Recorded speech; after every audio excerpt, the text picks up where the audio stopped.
After winning Super Bowl 60, the Seahawks may have a difficult time retaining many of their upcoming free agents, but there can also be a positive from that perspective heading into the new league year and free agency. I'll be breaking down how Seattle is now the dream destination at the perfect time. Coming up next here on our Blue Friday edition, Locked On Seahawks.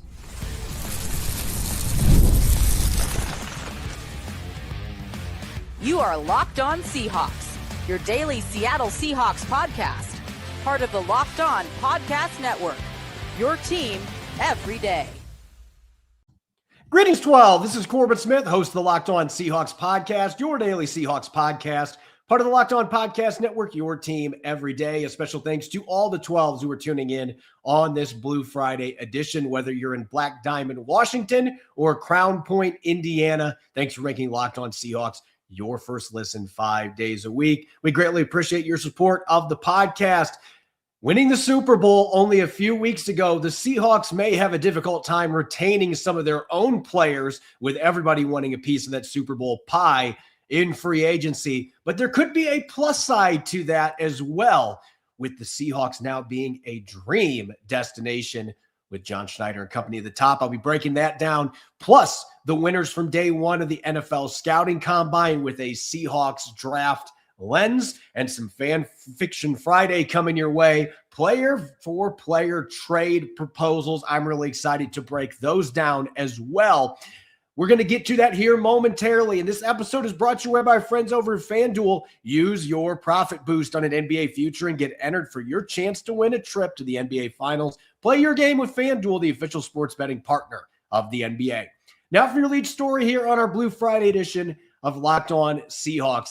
Free agency set to start on March 11th. A lot of that groundwork being done this week in Indianapolis by general managers, front office members, looking to get negotiations rolling with their own free agents, and of course, talking to agents of players from other teams that are set to become free agents as well. There's a lot going on behind the scenes, and with the Seahawks now being the defending Super Bowl champions, as Seattle fans may have seen the last time they won the big game back in 2013, all the teams out there are going to have a increased premium on bringing in Seahawks players in free agency. That could make it a lot tougher for John Schneider and company to retain Seattle's own free agents. But there is a plus side to all of this.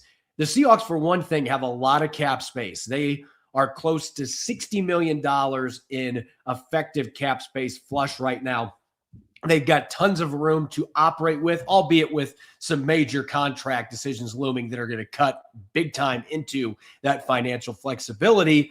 But with that, the Seahawks, coming off a Super Bowl win, they are now going to be the destination that many players want to play. Now, as John Schneider pointed out on his John Schneider show on ESPN, Seattle Sports 710 earlier this week, there is a discipline that has to be handled when it comes to that front, because you want to make sure you save money for your own players who test the market and then come back wanting to re-sign.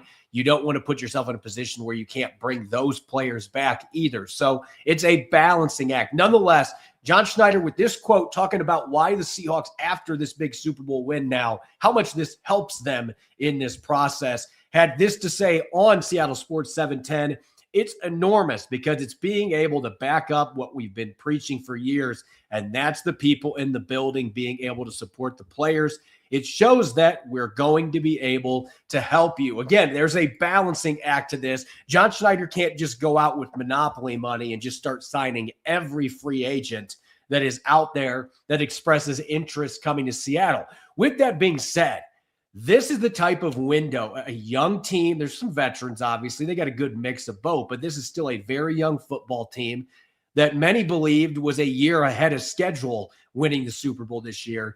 And they've got this cap space. There may be a few notable players that leave, and that opens up some starting opportunities. This is going to be the team that players are looking at on one-year deals, whether it's a prove-it deal for a talented player coming off an injury with some incentives, a veteran like DeMarcus Lawrence a year ago coming out to Seattle because he wants to push for a championship. The Seahawks are going to have all those chips in their corner. Now, they can't play all of them. Again, John Schneider is going to have to be diligent in terms of being smart with Seattle's cap space. You can't just throw money all over the place, because if everybody signs the dotted line, suddenly you're in the red. You can't do that. So they have to be aggressive and yet guarded with how they approach outside free agents, as well as the ones that they have, like Ken Walker III, Rashid Shaheed, Boye Mafe, Reek Woolen, that are set to hit free agency that they'd like to have come back as well. It truly is a balancing act, but this is really the ideal situation for the Seahawks, because they've got the vast majority of their roster under contract from the Super Bowl team. On offense, away from Ken Walker III and Rashid Shaheed, pretty much everybody else is under contract. The entire offensive line, the starting group from a year ago, all those players under contract together for at least one more season, 4 of those players for the next 3 years. That gives you a tremendous amount of continuity that the Seahawks simply have not had in the trenches for pretty much the entire John Schneider era. This is an unheard of situation. And then Jackson Smith-Njigba, he's in line for that massive extension, now eligible for that. Cooper Kupp's coming back. They're hoping to have a healthy Torrey Horton. Tight ends, all their tight ends, A.J. Barner, Elijah Arroyo, Eric Saubert, are all under contract for this next season. So there's a ton of continuity, and the personnel is going to be back to run it back on offense, aside from the big running back question with Zach Charbonnet coming off his injury, likely going to miss at least half the season in 2026. Is Ken Walker going to be back? Is Kenny McIntosh healthy off of his ACL tear? There's a lot of questions there. But overall, this is an offense that pretty much everybody else is coming back. And even on defense, with some of the names they have, like Boye Mafe, Reek Woolen, Josh Joe, that are set to hit free agency, the Seahawks still have most of their major players on that side of the ball locked up for at least the next couple years. And that gives them a lot of flexibility with how they can handle this free agent process. If there's a really good player that is willing to come to Seattle on a 1 or 2 year deal for less because the chance for a championship, John Schneider is going to be looking into all those opportunities, and it ends up being the right fit. The Seahawks are going to pull the trigger. So I wouldn't be surprised if they get a couple of really solid free agents without necessarily breaking the bank that are going to want to come to Seattle, because this is the dream destination. At the same time, John Schneider does not have to just, oh, this is a former Pro Bowler, or this is a former All-Pro, I'm just going to throw a ton of money at this guy. He doesn't have to do that. He doesn't have to employ that approach, because the Seahawks are looking to improve their roster, but they also have so many key players in all 3 phases that are already under contract. He does not have to force the issue. He can find the right financial and scheme fits, the right fits in terms of philosophy and mindset in the locker room. He can balance all those things, and the Seahawks are going to be that dream destination. So this is where any Super Bowl team wants to be at, but I can't say that this is shared every Super Bowl team, because a lot of times your Super Bowl champions aren't in the salary cap spot the Seahawks are in right now, where you have all this dead money coming off the books. They've got so much cap space to work with.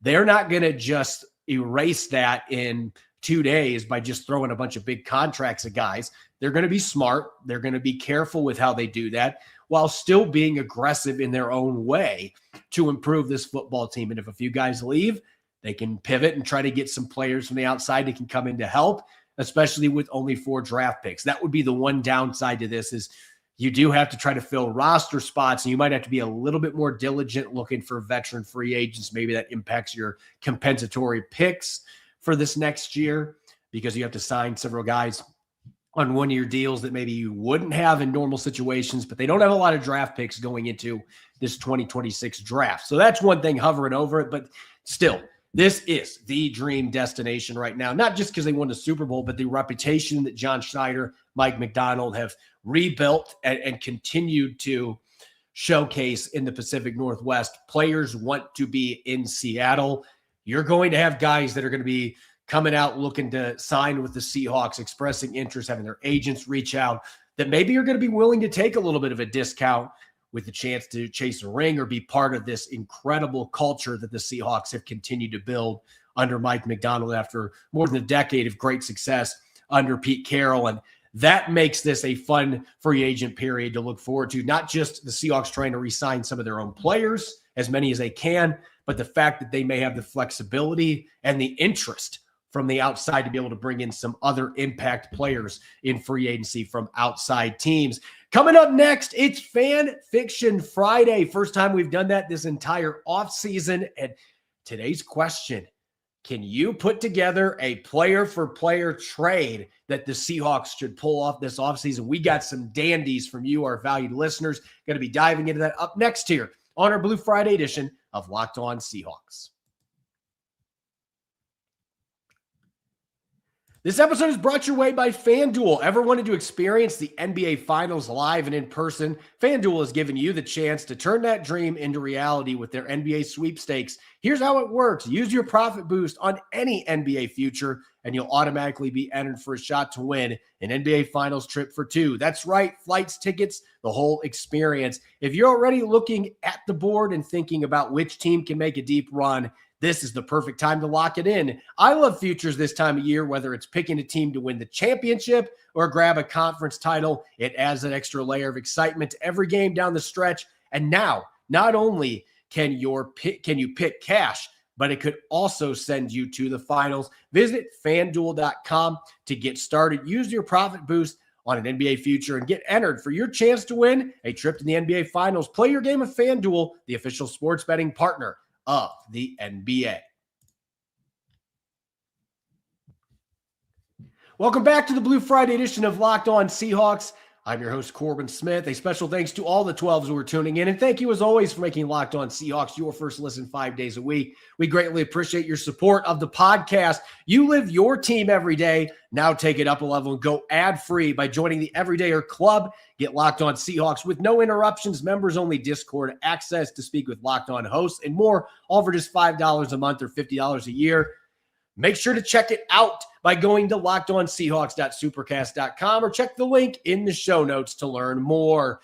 We are in the heat of the NFL offseason, as we love to periodically do here on Locked On Seahawks. It's time for Fan Fiction Friday.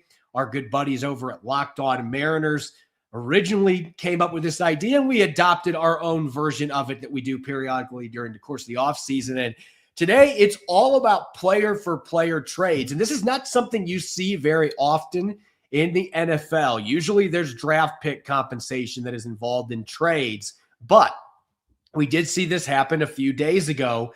The Tennessee Titans acquiring Jermaine Johnson, the edge rusher from the New York Jets, in exchange for Devondre Sweat, massive defensive tackle.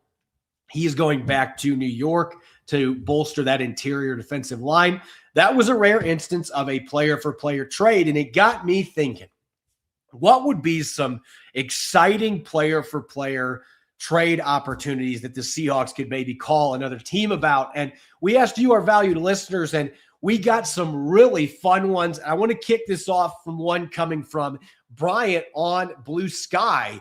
And in his trade proposal, the Seattle Seahawks send Olu Oluwatimi, their reserve center, to the Tennessee Titans in exchange for Tyjae Spears, the running back formerly out of Tulane. And I'm going to grade these. I actually like this one quite a bit, but I'm going to go with the B for this just because Tyjae Spears has had some injury issues since he came into the NFL. I would be curious to see him playing in this offense, though, because he's always been a really good zone scheme runner.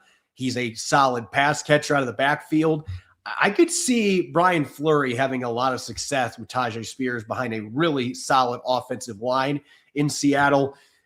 Seahawks have not necessarily been having an inkling to move their backup center, Oluwatimi, who started a handful of games when Jalen Sundell was out this year. But Sundell looks like he's the guy. He is your long-term starting center. So if you had an opportunity to go out and get a running back, and this would be considering Ken Walker III probably leaves in free agency, Tyjae Spears is the guy that could come in and start for you and play at a really high level. So I'd give this trade a B. There's some concerns of durability from Spears, and maybe he's not the perfect fit to replace Ken Walker III, but he has a lot of similarities to the way he runs. Really good pass catcher that I could see being a strong fit. So I like that one. Let's go with a B.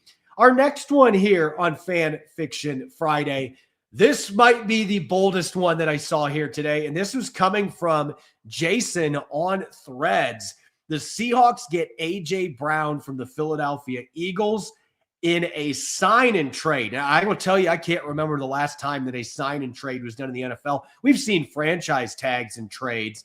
John Schneider, I think there's a better likelihood that a meteor is going to destroy the earth tomorrow than John Schneider would franchise tag Riq Woolen in this instance. But a sign and trade, sending Riq Woolen to the Eagles, who would like to have a second corner to go with Quinyon Mitchell, man, that'd be a phenomenal secondary. But A.J. Brown's been frustrated. There's been some concerns there in Philadelphia. I don't know how I feel about this one for a number of reasons. If A.J. Brown's played his way out of Philly, do you want that in your locker room? Now, he's won a Super Bowl with the Eagles, so it's not like he's been a bad locker room guy. But sometimes things just don't work out anymore.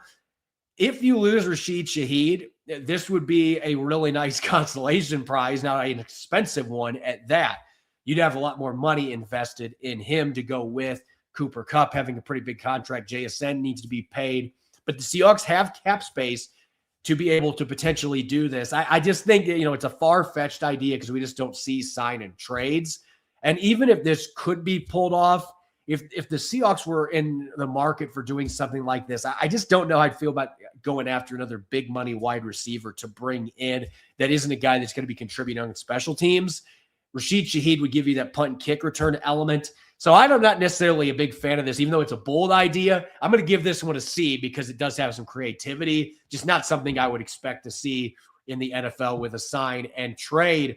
Our next one here, this one is coming off of X. Seattle acquires Devon Achane from the Miami Dolphins, the uber athletic, do-it-all running back, in exchange for tight end Elijah Arroyo. Now, when I first looked at this one, I was thinking this is an interesting one, and this was submitted by Casper on X. It's a fascinating one for a couple reasons. One, Elijah Arroyo didn't necessarily light it up statistic-wise in his rookie season. There were some drops in there. There were some routes that were a little bit shaky that led to some bad throws for Sam Darnold. A couple of them got picked, but he also had some really explosive plays during the course of the season. He's still a really young player that I think the Seahawks have very high hopes for down the line to go with A.J. Barner to form a 1-2 punch, that tight end position. With that being said, Achane, I talk about this as a trade deadline. Like, you want to talk about a guy that could come into this system and be perfectly suited for it. I think he is a perfect back to put in a Shanahan-style scheme. We just saw it in Miami with Mike McDaniel as the coach, and he's had a ton of success. He's a really good receiver. He's a home run threat, about as natural of a fit to replace Ken Walker as you'd have. Now, there'd be some contract things that need to be worked out there, but I actually think this one is really intriguing. I'm going to go with a B+ on this just because I don't know if I'd give it A, because I do think Arroyo's still got a lot of untapped potential, but him going back to his home state, going back to Miami where he played college ball, and then bringing in Achane, who I think is an outstanding fit for this offense. I think Brian Fleury would be fired up to bring him in if they didn't have Ken Walker III coming back. I can't give it an A, but I'm going to go B+ because I think Achane would be a really fun fit. And as far as compensation and a player-to-player thing, the Seahawks have enough tight ends that could potentially do this. And there's some decent tight ends in the draft they could go after as well if they wanted to fill that void. Up next, let's go back to the offensive line. This one coming from Thomas on Blue Sky. The Raiders get Christian Haynes, who has not been able to take a starting job in 2 seasons with the Seahawks. And in exchange, Tyree Wilson, a former top 10 pick, coming over from the Raiders. I don't know that Clint Kubiak is going to be eager with his new team to give up on a former top 10 pick. And at the same time, to a lesser extent, he's played a lot more snaps than what Christian Haynes has. He hasn't been the impact player that I think the Raiders thought he was going to be coming out of Texas Tech. And if there is a coach and a team that could suddenly unpack all the potential and upside there for Tyree Wilson, it would be Mike McDonald and this coaching staff. And I'd love to see him work with Adin Durde as well, a guy that can 2-point stance, play outside linebacker, can be in the hand in the dirt, can play as a defensive end, traditional setup. And I still think, again, there's a very high ceiling for this kid, but Las Vegas just hasn't been a great place for developing players. I don't know that the Raiders would do this, but if this opportunity was out there, I would definitely pull the trigger. I'd just go draft a guard. This is a solid guard draft class. Or maybe there's somebody in free agency that's a backup you could bring in to be a good fit. But the Raiders really do need offensive line help anywhere they can get it. And maybe this is where Christian Haynes could find himself as a starter. I just think this would probably be a little bit rich on a player-to-player swap for the Raiders to do. But maybe they're looking at this as Tyree Wilson needs a change of scenery. So does Christian Haynes. Let's make this deal. So I'm giving that one an A. I think it's a really cool trade idea, even if it's not the most plausible. And our last one here, this one is coming off of X, and this one is coming from Salvo Trucco, 503. Tyrese Knight, the backup linebacker, going to the New York Giants in exchange for Kayvon Thibodeau, former first-round pick out of Oregon. I'm going to give this one an A-, and I don't think this one is as far-fetched maybe as some people would think. If there's an area the Giants could use help on defense, they have drafted really well at the edge positions. They've got Brian Burns as well. Carter they drafted last year out of Penn State with their top 5 pick. They are loaded with talent there. They could use help at the off-ball linebacker position. And Tyrese Knight played well in place of Ernest Jones last year after he got back in the lineup for a few games. I think he is a starter caliber linebacker in this league. I just don't know that Drake Thomas has ever given that job back up with the way he played this year. But I think you make this move. Kayvon Thibodeau is not getting a ton of snaps, or it might not be in the long-term plans for the Giants. This is a chance for New York to bolster one of their weak spots on defense with a young player who does have starting experience. And Thibodeau, that's a natural replacement, if not an upgrade over what Boye Mafe has given them the last couple of years. He let Mafe leave in free agency, replace him with Thibodeau. Now, he's going to be on a 50-year option deal. You're going to have to do a contract with him, but he has been a more productive player consistently than what Boye Mafe has been, at least in the pass rushing department. I think he's a good enough run defender. I'm going to go with an A- in this one because it actually feels like this one could have some plausibility where both sides would at least entertain it. Probably still a little rich for the Giants, but of the 5 trades I just looked at, I think this is probably the one that has the most merit if you're looking at ones that could be realistic for the Seahawks to pull off in a player-for-player trade. A special thanks to all the 12s who sent in their submissions. We'll be doing stuff like that periodically throughout the course of the offseason. Up next, the NFL Scouting Combine going on in Indianapolis. We're going to dive into the day 1 winners, the linebackers and the edge defenders during athletic testing and on-field workouts. That'll be coming up next here on our Blue Friday edition, Locked On Seahawks. This episode is brought your way by our friends over at 5-Hour Energy. Welcome to the 5-Hour Energy Draft. We're looking at every aspect of the draft to let you know which tasty flavors are best and which just might be sleepers. The board is set, the flavors are ready, and only one is going to take the top spot. 5-Hour Energy has a wide variety of flavors, and they have something to offer for everyone. My personal favorite and the consensus #1 pick in this draft would be sour apple, the apple that bites back, a crisp, tangy taste, deliciously tart, bold, a little sweet, and a lot of sour. And if you're looking for a sleeper that could rapidly climb the draft boards, look no further than strawberry watermelon with a sweet and tart flavor. It tastes like candy. It's the ultimate flavor duo. Some flavors are just made to be together. Add strawberry and watermelon to that list of delicious pairings. Find your new favorite flavor of 5-Hour Energy shots available online at 5hourenergy.com or on Amazon. Welcome back to the Blue Friday edition of Locked On Seahawks. This is your host, Corbin Smith. A special thanks to all the 12s who are tuning in. And thank you, as always, for making Locked On Seahawks your first listen 5 days a week. We greatly appreciate your support of the podcast. The NFL Scouting Combine well underway in Indianapolis. We've now had 2 days of workouts. I'm going to be diving into day 2 on a special Saturday episode coming up tomorrow. But I want to look back at the first day of action in Indianapolis with the inside linebackers and the edge rushers. And one position inside linebacker, I'm sure a lot of Seahawks fans are saying, well, Ernest Jones is under contract for 2 more years. Drake Thomas is a restricted free agent. Should be affordable to bring him back. We've still got Tyrese Knight, Patrick O'Connell. This doesn't feel like a position of need. And the other spot, the edge role, DeMarcus Lawrence, maybe he walks away. Boye Mafe is a free agent. There's a lot of questions on whether Seattle will be bringing him back or not. That may be one of the biggest needs that the Seahawks have going into this offseason with free agency and the draft. So two different mindsets, but I want to take a step back here as we're looking at some of these players. I mentioned this in the first segment with Seattle being a dream destination and being perfectly suited for free agency to be able to sign players who are looking to win championships, who will take less on 1 and 2 year deals. They're in a prime spot. And one of the reasons is because they have so much continuity. They have so many players that are under contract. There's not going to be a ton of turnover.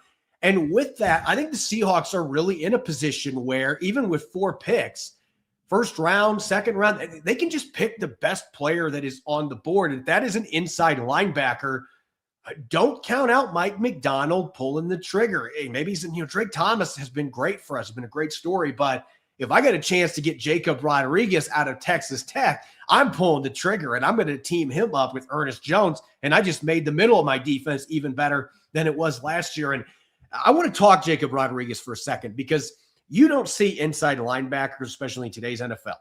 They don't get votes for the Heisman, or today's college football. They don't get votes for the Heisman Trophy, and yet Jacob Rodriguez did. And why shouldn't he? He led the nation with 7 forced fumbles, over 120 tackles this past season. He's a tackle for loss machine. He can intercept passes and return them back to the house.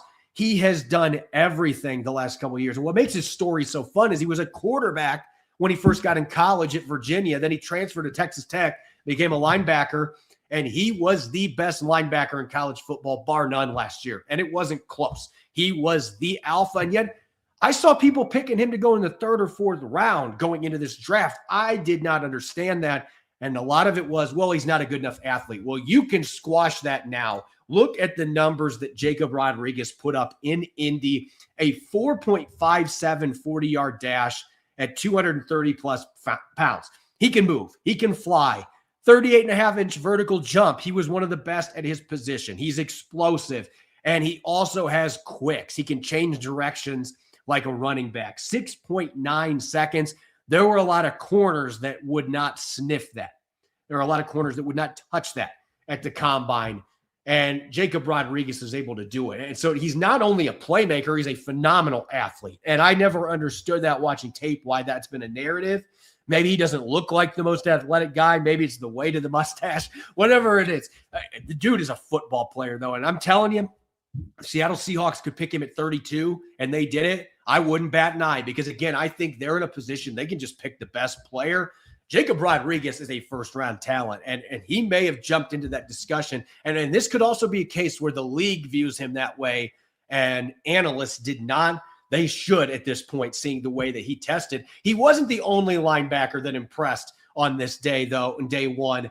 Got to talk about Kyle Lewis. Now, a different body type. He's only 220 pounds. That is still a concern for me. And I know lighter linebackers are a part of today's NFL, and they're successful in a lot of ways. But there's a 220-pound linebacker that could handle the rigors of playing inside linebacker in the NFL. Kyle Lewis is that guy. A 4.53 40-yard dash, 39.5-inch vertical, not far behind Rodriguez with a 6.97 3-cone drill. So the agility, the speed, the explosiveness are all there. He's been an interception machine. He is a really good pass rusher. He does a lot of things that teams are looking for from inside linebackers in today's game. And he does everything that Mike McDonald's looking for at that position. The only thing he doesn't have is quite the size that McDonald has usually went for, but he's got some positional interchangeability. Could you imagine trying to mix him with Nick Eamon-Warwick? I mean, you could do some really fun things. I think the first round would be a little rich with him, but second round, if he's there, pick 64, absolutely. You consider that a guy that I think athletically is on another level. Don't know if he's big enough yet at this point. That is still my one reservation, but a guy that I think made some money for himself in this combine. And maybe somebody that's been talked about a little bit less, and in fact, a lot less, Caleb Elarms-Orr out of TCU. He started his college career at Cal. He's 234 pounds. He's even bigger than what Rodriguez is, and he ran a sub-4.5 40-yard dash, 4.47 seconds. Only Sonny Styles, the freak out of Ohio State, ran faster than him in the 40 among inside linebackers, 40-inch vertical jump. The only thing that kind of scared me a little bit, his change of direction testing was not good. 4.41 seconds in the short shuttle is only a 41st percentile. So that is not where you want to be, but that should not be completely put against him, say he can't play in the NFL, because he's got speed, he's got explosiveness, he's been productive. The coverage numbers aren't exactly where you want. I still think he's a mid-day 3 prospect, but this could be a guy that would be a really good depth fit to develop for the Seahawks that also could play special teams at a high level. And I certainly think he improved his stock some with the way that he tested this week in Indianapolis. Now let's get to the edges, which I think is the bigger need if you're looking from a positional standpoint for Seattle, especially if Mafe leaves, if DeMarcus Lawrence retires, which jury's out if that's actually going to happen or not. It doesn't sound like the Seahawks have been given any information from the player that he's considering that, but this could be a major position of need. And there's a lot of depth at this position. And there's some players that maybe haven't been getting a lot of buzz that should have been. One guy that has really cropped up on my radar that also tested really well, Malachi Lawrence out of UCF. And one thing I love about him, he played his entire career at UCF. We just don't see near as much of that now with NIL and the transfer portal. He's had 2 years with 7+ sacks. In the last 3, had 5 the other year. So maybe he hasn't had gaudy numbers, but he's been consistently good. He racks up a lot of pressures. He's a solid run defender. And for a big guy, he tested extremely well on Thursday. A 4.52 40-yard dash at north of 250 pounds, a 40-inch vertical jump for a big man. That is incredibly impressive. And his broad jump, 130 inches. That was better than a lot of the linebackers. He is a phenomenal athlete that also has some development and some groom to his game that I think could make a lot of sense for the Seattle Seahawks to look at. And this could be a day 2 prospect. Maybe he played his way to the end of the first, but I've still got him as a late second, early third in terms of overall football profile, but a guy that I think could absolutely fit in Mike Macdonald's defense. As far as a guy that kind of came out of nowhere this week, not that he hasn't had some good seasons at the college level, but Mason Reiger out of Wisconsin. He previously played at Louisville and maybe would be a little more on the radar, but he missed the entire 2024 season coming off of a knee injury that had some complications. Transfers this year, plays at Wisconsin, had 5 sacks, didn't have the best sack numbers you're going to see, but he was in the top 30 in the nation in pressures. And he impressed. Not the best 40-yard dash time. 4.78 seconds is in today's NFL standards. That's not blazing speed by any means for an edge rusher, but he's explosive. A 40-inch vertical jump, had a 125-inch broad jump as well. And he just looked the part going through the drills. This guy looks like an NFL edge that would fit with Mike Macdonald's defense. He's tough. He plays a physical brand of football, probably an early day 3 guy, but this testing might have pushed him considerably up the board. And there might be some teams that have him viewed as a day 2 potential selection. So Reiger's somebody that I could see having a lot of the traits Mike Macdonald's looking for as a rotational reserve that can be developed on a day 3 selection. And last but not least, let's get to Dani Dennis Sutton out of Penn State, a former 5-star recruit. I don't know that he ever quite lived up to that billing. Didn't have any double-digit sack seasons for the Nittany Lions. His first 2 years on campus had 3 and 3.5 sacks. So not the gaudiest numbers. But you want to talk about somebody that has the look of a prototypical defensive end. 6'6", 256 pounds, long arms, ran in the 4.6s, which is a really good time for a player of his build. And you don't see tall guys usually get really high up on vertical jumps. He got 39.5 inches. So he's explosive. And this was the thing that really stood out to me. I mentioned Jacob Rodriguez with his 6.9 second 3-cone drill at 231 pounds. At nearly 260 pounds, Dennis Sutton ran the same exact time. That is booking. That is incredible agility for a player of that size. And I think agility is crucial as an edge rusher. The pass rushing production has been pretty darn good. Maybe not what Penn State was hoping for, given his pedigree coming out of high school, but this is still a young kid that I think in the right system, I think Seattle's a great fit for him because he can put his hand in the dirt. He's a guy that can play in a 2-point stance and cover a little bit. He can move. I think Mike Macdonald and Aden Durde, this would be not a ball clay. He's more polished than that. But this is a guy that picking the end of the first round for upside, I think would make a lot of sense. I could see him being a late first rounder, early second, and teams taking a chance on the traits, on the fact that he was an all Big Ten player twice in Penn State. It's not like he was a bad player. He just maybe didn't quite reach that game record status they were looking for. But he might be one of those guys that could be a better NFL player than college player if he ends up in the right system. And I think the Seahawks will absolutely be taking a close look at Dennis Sutton. As always, you can follow me on X and Blue Sky at Corbin Smith NFL. Make sure to subscribe to Locked On Seahawks on YouTube and wherever you get your podcasts to make sure you don't miss a single episode. We'll have a special Saturday show coming your way tomorrow. Going to be diving into the day 2 winners from the NFL Scouting Combine. Some more free agency previews and much more coming your way. Make sure to listen in and enjoy your Friday night. Go Hawks.